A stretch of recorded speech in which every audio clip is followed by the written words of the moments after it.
एक पिता की इमोशनल कहानी। जब मैं घर से गुस्से में बड़बड़ाते हुए निकल आया था और बस स्टैंड की तरफ आगे बढ़ने लगा, मैं मन ही मन बड़बड़ा रहा था। पता नहीं कितने पैसे छुपा रखे हैं, लेकिन मेरे लिए बाइक नहीं ले सकते। अब मैं यहाँ से चला जाऊँगा और तब तक वापस नहीं आऊँगा जब तक मैं खुद के पैसों से बाइक नहीं खरीद लेता। इतना सोच ही रहा था, तभी मेरे पैर में मुझे कुछ चुभने का एहसास हुआ। नीचे देखा तो समझ आया कि जल्दबाजी में मैं पापा के जूते पहन आया हूँ। उन जूतों में कील उभरी हुई थी, जो मेरे पैर में बार बार घाव किए जा रही थी। लेकिन उस समय गुस्सा अधिक था, तो मैं बड़बड़ाते हुए आगे बढ़ गया। एकाएक मुझे याद आया कि मैं पापा का पर्स भी साथ ले आया हूँ। मेरे खुराफाती दिमाग में एक ख्याल आया, क्यों न आज पापा का पर्स चेक किया जाए, जिसे आज तक उन्होंने किसी को हाथ तक नहीं लगाने दिया था। पता नहीं कौन सा खजाना छुपा है इस पर्स में, जो किसी को हाथ नहीं लगाने देते थे।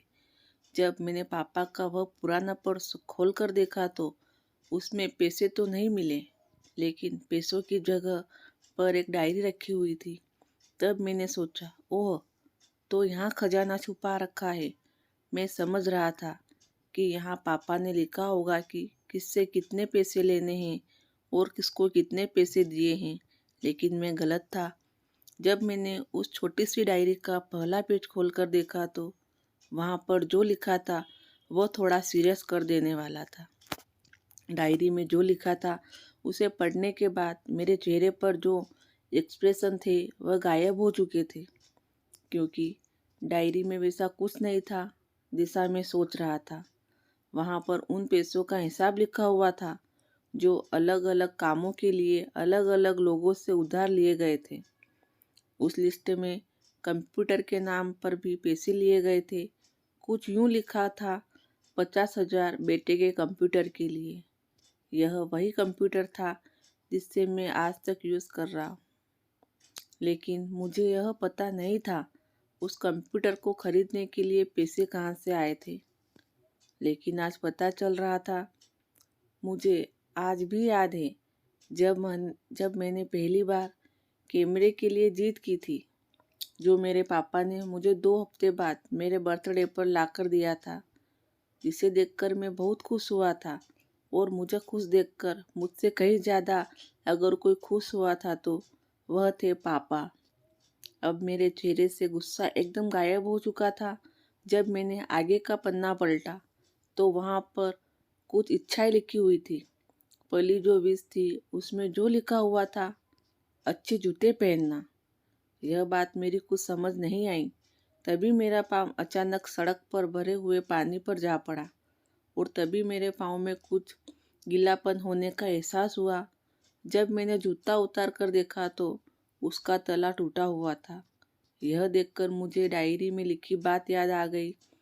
तभी मुझे माँ पापा की कई बातें भी याद आ रही थी, कि कैसे माँ जब कहा करती थी पापा से, अब तो जूते पुराने हो गए हैं, नए ले लीजिए, तो पापा अक्सर यह कहकर टाल दिया करते थे, जूते अभी और चलेंगे, अभी कुछ दिन पहले तो लिए थे। मुझे आज समझ आ रहा था कि कितने दिन और चलेंगे। साथ ही साथ यह भी समझ आ रहा था कि पापा पर्स को क्यों छुपा कर रखते थे। तभी उस डायरी को पढ़ते हुए बस स्टैंड पर पड़ी बेंच पर आकर बैठ गया। अब उस डायरी का आखिरी पन्ना बचा हुआ था।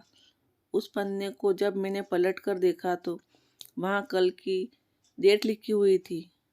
तारीख के नीचे लिखा हुआ था, 50,000 रुपये बाइक के लिए। बस इतना पढ़ा और दिमाग सन रह गया। अब मेरे मन में कोई सिकवा गिला नहीं बचा था, बस मेरी आंखों से आंसू चले जा रहे थे। मुझे आज तक नहीं पता तब मैं क्यों रोए जा रहा था। अब मैं जल्दी से घर की तरफ भागा, लेकिन जूतों की वह कील पाँव में अब तक घाव बनाने में कामयाब हो चुकी थी। मैंने जूतों को रास्ते में ही निकाल कर फेंक दिया और भागते लड़खड़ाते हुए घर जा पहुंचा, लेकिन पापा घर पर नहीं थे। मैं समझ गया वह कहाँ थे। मैं सीधा पास वाली बाइक एजेंसी की तरफ भागा। पता नहीं आज कहाँ से इतनी ताकत आ गई थी कि मैं भागते हुए थक नहीं रहा था, और वह भी बिना जूतों के, नंगे पैर। जैसे तैसे बाइक एजेंसी तक पहुंचा। पापा वहीं थे। मैंने पापा को दौड़कर गले लगा लिया और मेरी आंखों से आंसू रुकने का नाम ही नहीं ले रहे थे। पापा को समझ नहीं पा रहे थे आखिर हो क्या रहा है, मैं क्यों रो रहा हूँ। मैंने पापा से कहा, पापा मुझे मोटरसाइकिल नहीं चाहिए, आप अपने लिए जूते ले लीजिए। अब आज से मैं जो भी करूँगा अपनी मेहनत से अपने बलबूते पर पढ़कर करूँगा। दोस्तों, बस इतनी सी थी ये कहानी। आपको ये कहानी कैसी लगी कमेंट में ज़रूर बताएं और हमारी इसी तरह की कहानी पढ़ने के लिए सब्सक्राइब ज़रूर करें और बेल आइकन का बटन ज़रूर दबाएं।